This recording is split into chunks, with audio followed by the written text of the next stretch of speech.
Bruce Springsteen in Glory Days sings that time slips away and leaves you with nothing, mister, but boring stories of glory days. Springsteen, of course, in this song is talking about baseball achievements with an old friend in a bar. Napoleon, in a completely different context, chiseled memorably into human history the expression, glory is fleeting, but obscurity is forever.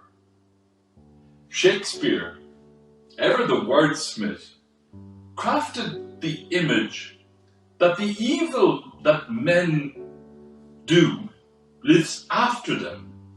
The good is so often interred with their bones. These three famous world citizens recognize that glory is fleeting. It comes and it goes. In the Lucan parable of the wedding banquet, the one who sits in a higher position is put to shame, while the one who sits in a lowly place is publicly recognized by the host, who says, "Friends, come higher, then you will receive glory in the face of the other guests." Two thoughts immediately came to mind while reflecting on this parable.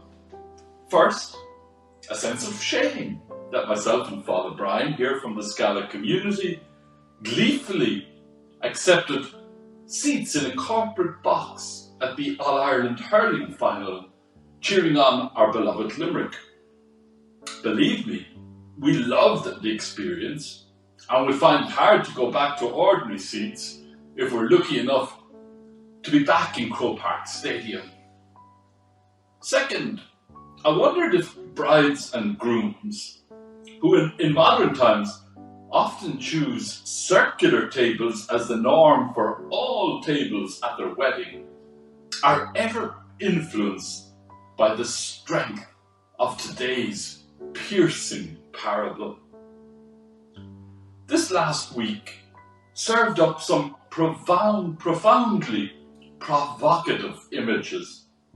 On the one hand, the wonderful host in Dublin of the homeless, crippled, lame and blind Brother Kevin, retired at a ripe old age from decades of inviting the marginalised to God's party.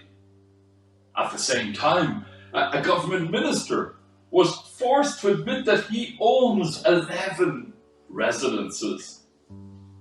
On national radio, the chair of the Rose of Tralee went head to head with a former Rose to defend the festival against claims that it is not inclusive.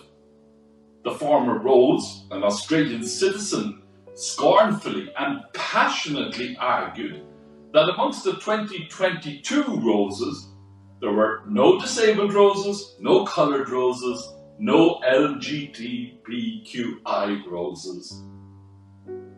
Jesus exudes inclusiveness.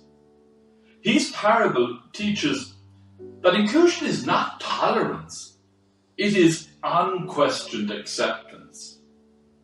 American poet Maya Angelou captures the essence of this parable, asserting, "We all should know that diversity makes for a rich tapestry, and we must understand that all the threads of the tapestry are equal in value, no matter what the colour." Jesus' parable offers endless insights to help foster skills for living.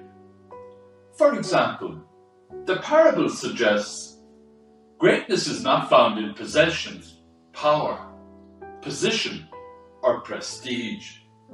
It is discovered in goodness, humility, service, and character. The reading from the book of Ecclesiasticus urges us not to underestimate the power of gentleness, there is nothing stronger in the world than gentleness. Wise citizens from diverse backgrounds over the years have drawn great inspiration from today's scriptures readings.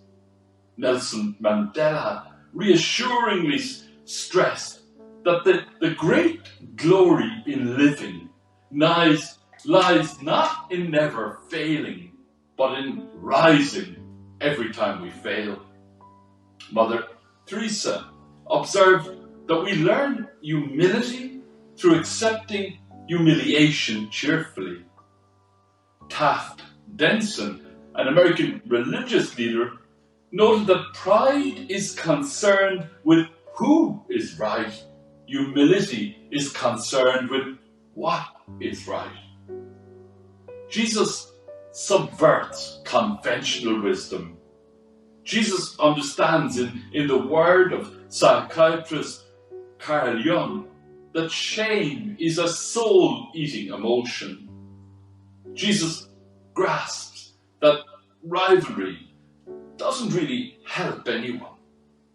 Jesus urges us to be attentive to those who are normally left out and to offer them welcome and friendship. Jesus knows that strength lies in differences, not in similarities. Amen.